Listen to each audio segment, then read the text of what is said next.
بسم اللہ الرحمن الرحیم۔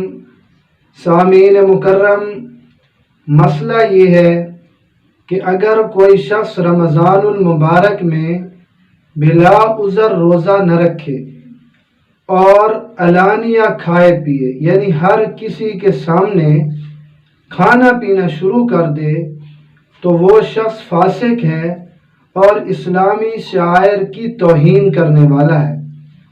مسلمان خلیفہ کے حکم سے ایسے آدمی کو قتل کر دینے کی گنجائش موجود ہے، تاکہ پھر کسی کو کھانے پینے پر علانیہ طور پر جرأت نہ ہو۔ اسی پر آپ کو ایک واقعہ سناتا ہوں، نزہۃ المجالس میں موجود ہے، اور یہ وہ وقت تھا جب مسلمان غالب تھے اور کفار ان کے درمیان رہتے تھے، کہ ایک مرتبہ ایک مجوسی جو آگ کی پوجا کرتے ہیں، ایک مجوسی کے بیٹے نے رمضان المبارک کے دنوں میں کھانا کھایا۔ جب اس نے کھلے عام کھانا کھایا تو اس مجوسی کو بہت غصہ آیا۔ اس نے اپنے بیٹے کو ڈانٹ ڈپٹ کی کہ تجھے شرم نہیں آتی کہ یہ مسلمانوں کا مقدس مہینہ ہے، وہ دن میں روزہ رکھتے ہیں اور تو دن میں اس طرح کھلے عام کھا رہا ہے۔ خیر بات آئی گئی ہو گئی۔ اس مجوسی کے پڑوس میں ایک بزرگ رہتے تھے۔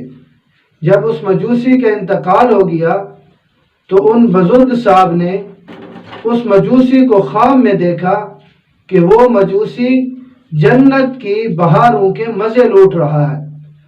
وہ بزرگ بڑے حیران ہوئے اور اس سے پوچھنے لگے، آپ تو مجوسی تھے، آگ پرست تھے، یعنی اللہ کو چھوڑ کر آگ کی عبادت کرنے والے، اور میں آپ کو جنت میں دیکھ رہا ہوں، آپ جنت کے مزے لوٹ رہے ہیں۔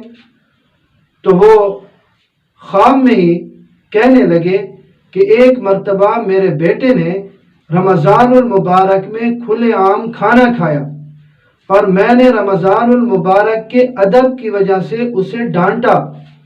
اللہ رب العزت کو میرا یہ عمل اتنا پسند آیا کہ موت کے وقت مجھے کلمہ پڑھنے کی توفیق نصیب ہوئی، اور اس طرح مجھے اسلام پر موت آئی اور اب میں جنت کے مزے لے رہا ہوں۔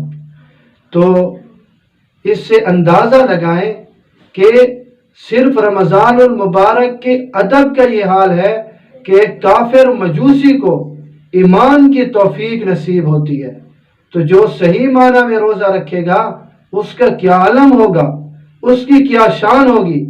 اسی طرح جو آدمی رمضان میں بے احترامی کرے گا اس کی سزا کیا ہوگی، اس کا بھی اندازہ اسی واقعہ سے لگا لیں۔